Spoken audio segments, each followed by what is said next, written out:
વિદ્યાર્થી મિત્રો, આપણે કાલે ભારતના રાજકીય ઇતિહાસ વિશે વાત કરી, પણ ઇતિહાસનો અર્થ એવો નહીં કે માત્ર રાજાઓ અને યુદ્ધોનો જ ઇતિહાસ માત્ર રાજાઓ અને યુદ્ધોનો નથી હોતો, પરંતુ સાથે સાથે સાંસ્કૃતિક ઇતિહાસનું પણ એટલું જ મહત્ત્વ છે.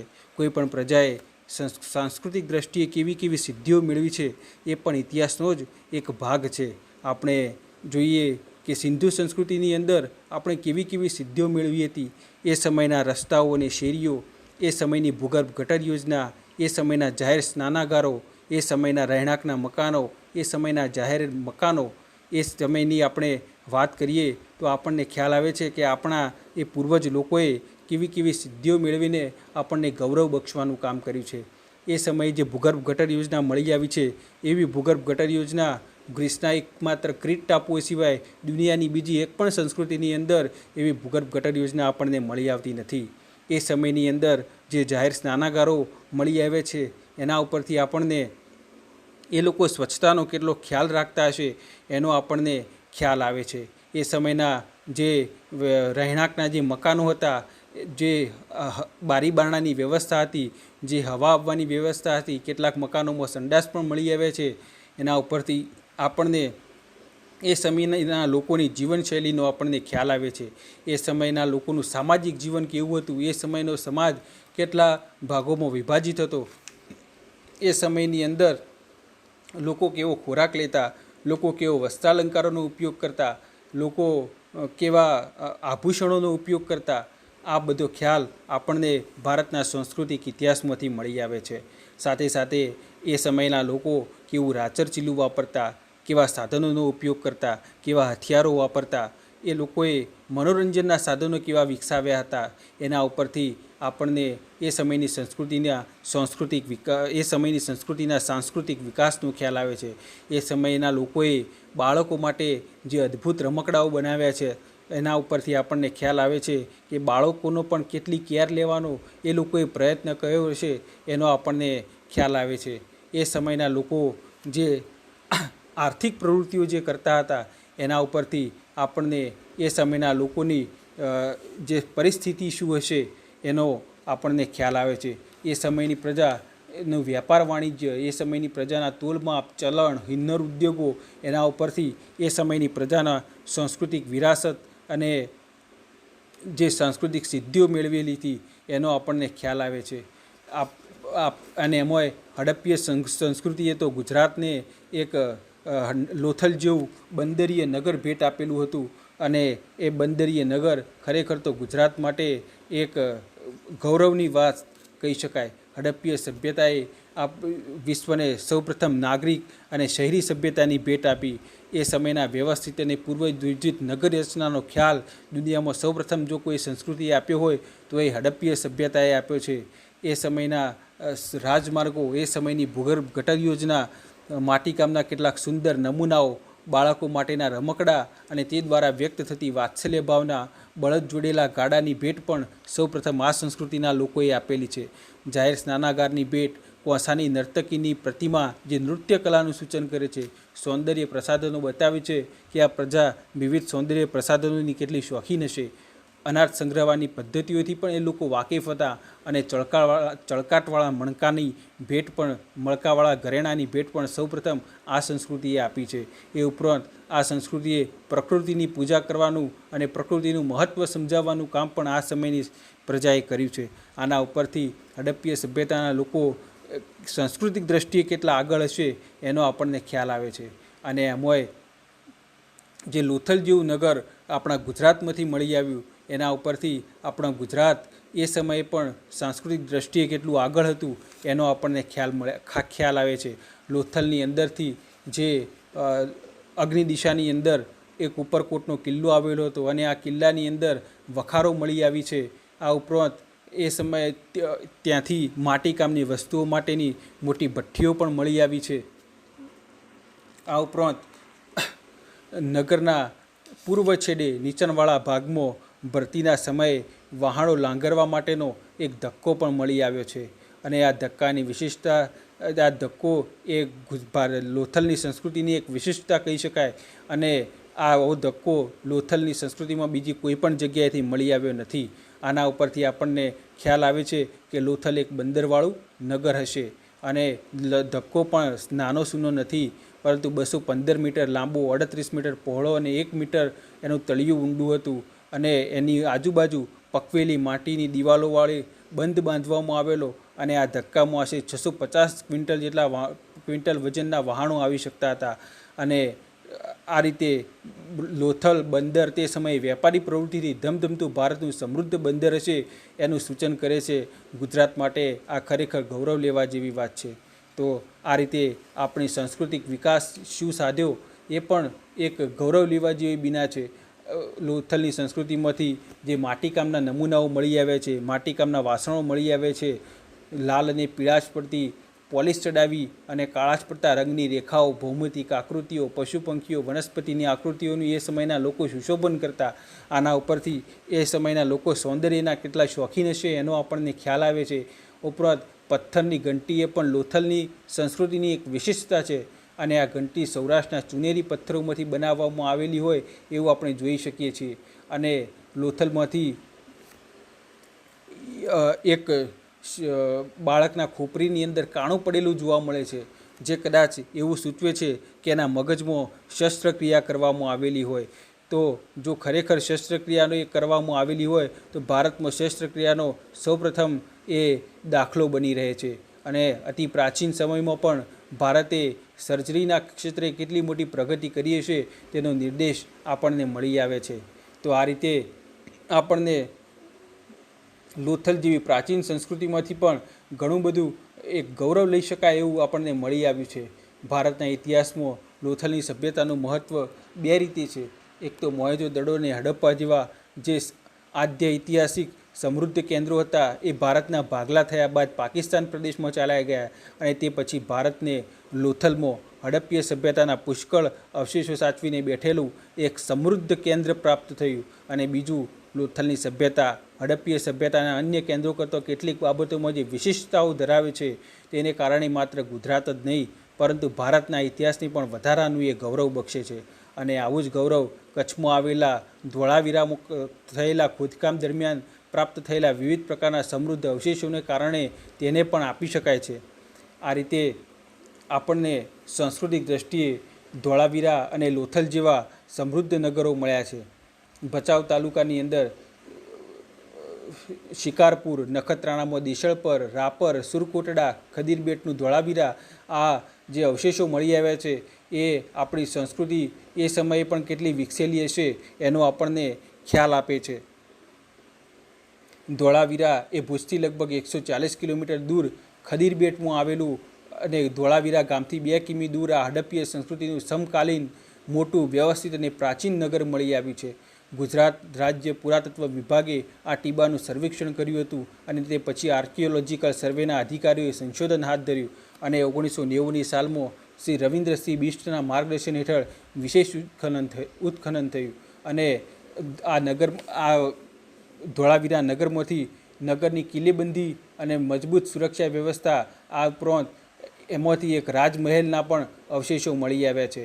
મહેલમાં પાણીનો હોજ અને પાણી લઈ આવનાર ભૂગર્ભ નાળું પણ એમાંથી મળી આવ્યું છે. એટલું જ નહીં, આ નાળામાં પાણીનો કચરો અને રેતી તળિયે બેસી જાય અને હોજમાં ચોખ્ખું પાણી આવે તેવી ગાળણ પદ્ધતિની વ્યવસ્થા પણ અહીં છે.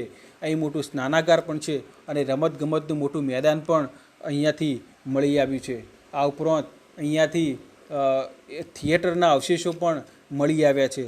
તો આ સમયે એ સમયના લોકો સાંસ્કૃતિક દ્રષ્ટિએ કેટલો વિકાસ સાધ્યો હશે એનો આપણને ખ્યાલ આવે છે. અહીંના લોકો ખોદકામ દરમિયાનના અવશેષો પરથી જણાય છે કે આ વેપાર વાણિજ્યનું એક મોટું કેન્દ્ર હશે.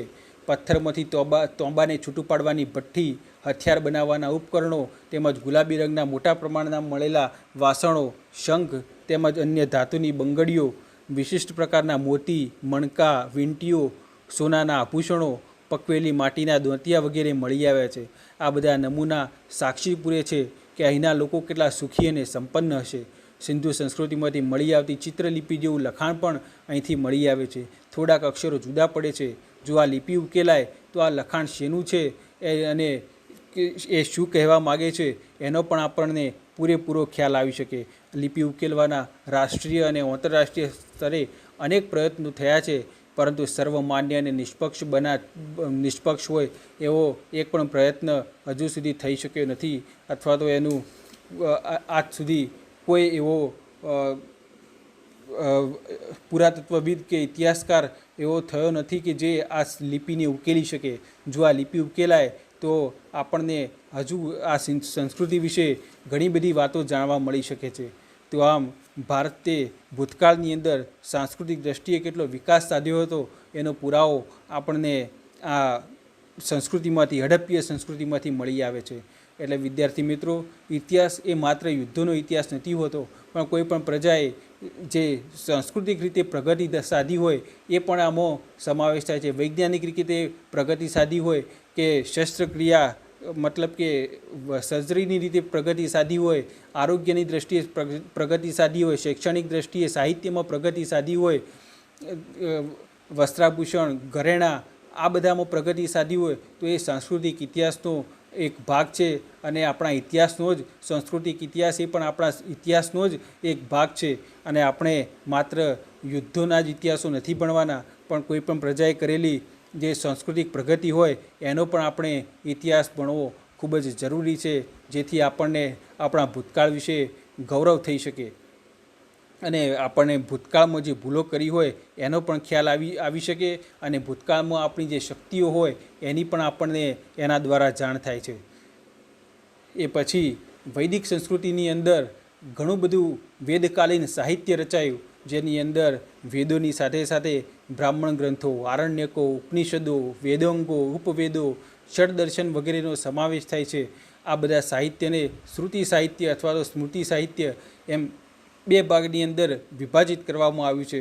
અને આ સાહિત્યને અપૌરુષે અર્થાત કે માણસ દ્વારા નહીં, પરંતુ ઈશ્વર દ્વારા રચાયેલ સાહિત્ય માનવામાં આવે છે. આ જે શ્રુતિ સાહિત્ય છે એને આ સાહિત્યમાં 4 વેદોની ગણના થાય છે. એ પૈકી ઋગ્વેદ એ વિશ્વનો સૌથી પ્રાચીન ગ્રંથ છે અને પ્રાચીન જ્ઞાનનો ભંડાર છે. તે પ્રાચીન સંસ્કૃતની સાહિત્યિક ભાષામાં લખાયેલો છે. આમ આ ઋગ્વેદ દુનિયાનો સૌપ્રથમ ગ્રંથ માનવામાં આવે છે, જે પણ આપણા માટે એક ગૌરવ લઈ શકાય એવી વસ્તુ છે. તેની અંદર સપ્તસિંધુ પ્રદેશમાં વસેલા આર્યોની રાજકીય, સામાજિક, ધાર્મિક તેમજ આર્થિક બાબતોનું વર્ણન મળે છે. અને એટલા માટે જ મનુભાઈ પંચોલી દર્શક જેવા સાહિત્યકાર ઋગ્વેદને આર્યોના જનજીવનની આરસી કહે છે. તે 10 ભાગમાં વિભાજિત એક અદ્ભુત ગ્રંથ છે. ત્યારબાદ ગદ્યાત્મક શૈલીમાં યજુર્વેદની રચના થઈ. એ જ રીતે યજ્ઞ વેળાએ ગાવાના રાગ અને લય સાથે ગાવા માટેના શ્લોકોના સંગ્રહવાળા સામવેદની રચના થઈ. અને છેલ્લે અથર્વવેદની રચના થઈ, અને તેની અંદર શત્રુના નાશ, વશીકરણ, રોગમુક્તિ વગેરેના મંત્રોવાળા શ્લોકો એની અંદર આવેલા છે. તો આમ આપણે સાહિત્યની દૃષ્ટિએ પણ શું પ્રગતિ કરેલી એનો ખ્યાલ પણ આપણને એ સમયે જે આપણે પ્રગતિ સાહિત્યમાં સાધી હોય એના ઉપરથી ખ્યાલ આવે છે. એ પછી સ્મૃતિ સાહિત્ય, એની અંદર મનુસ્મૃતિ, નારદ સ્મૃતિ, ગૌતમ સ્મૃતિ, પરાશર સ્મૃતિ જેવી કુલ 10 સ્મૃતિઓનો સ્મૃતિ સાહિત્યમાં સમાવેશ થાય છે. આ સાહિત્યે સમગ્ર હિન્દુ જનજીવન ઉપર ઊંડો પ્રભાવ પાડ્યો છે. તે હિન્દુ ધર્મ અને સંસ્કૃતિના પ્રતીક સમાન છે.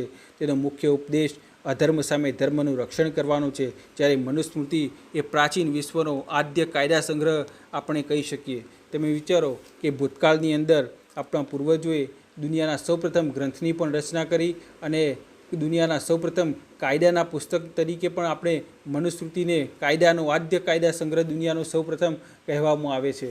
તો આ રીતે આપણા પૂર્વજોએ આપણે ગૌરવ લઈ શકીએ એવું ઘણું બધું ભૂતકાળમાં કરી ચૂક્યા છે, જે આપણે ઇતિહાસમાં ભણવાનું છે. ઇતિહાસમાં આપણે માત્ર યુદ્ધો અને રાજાઓ વિશે જ ભણવાનું નથી, પણ જે તે પ્રજાએ સાંસ્કૃતિક દ્રષ્ટિએ સાધેલી પ્રગતિનું પણ આપણે એટલો જ અભ્યાસ કરવાનો છે. એ વેદકાળના લોકોએ જે એ સમયની જે કૃષિ વ્યવસ્થા હતી, જે પશુપાલનની વ્યવસ્થા હતી, જે વ્યાપારની વ્યવસ્થા હતી, અને એમાં એમણે જે પ્રગતિ સાધેલી એની પણ આપણે ચર્ચા કરવાની છે. તો ઇતિહાસ એટલે જે પણ કોઈ પણ પ્રજાએ વેપાર, હુન્નર, કૃષિ, પશુપાલન સાથે સાથે વૈજ્ઞાનિક સિદ્ધિઓ પણ એમણે શું શું મેળવી એ તમામનો ખ્યાલ આપણને એણે સાધેલી સાંસ્કૃતિક પ્રગતિમાંથી, સાંસ્કૃતિક ઇતિહાસમાંથી આવી શકે છે. ભૂતકાળની અંદર આર્યોમાં એ લોકો એની રાજા, એની મંત્રી પરિષદ, એનું લશ્કરી તંત્ર, સભા અને સમિતિ નામની એ સમયની જે સંસ્થાઓ હતી, જે આપણને એ સમયે પણ લોકશાહીની યાદ અપાવતી એ સંસ્થાઓ છે.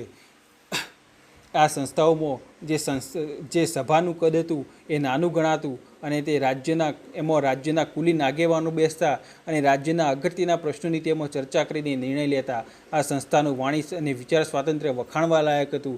ગંભીર અને અગત્યના પ્રશ્નોની ચર્ચા પ્રત્યે આનંદ પ્રમોદની પણ સાથે સાથે જોગવાઈ હતી. અને બીજી સંસ્થા સમિતિ જે સભા કરતો વિશાળ હતી અને તેમાં તમામ પ્રજાજનો ભાગ લઈ શકતા. આ સંસ્થાની પણ વાણી સ્વાતંત્ર્ય હતું, પરંતુ સભાનું રાજકીય મહત્ત્વ સવિશેષ હતું, માટે જ રાજા પણ તેને પોતાના પક્ષમાં લેવા માટે પ્રયાસ કરતો.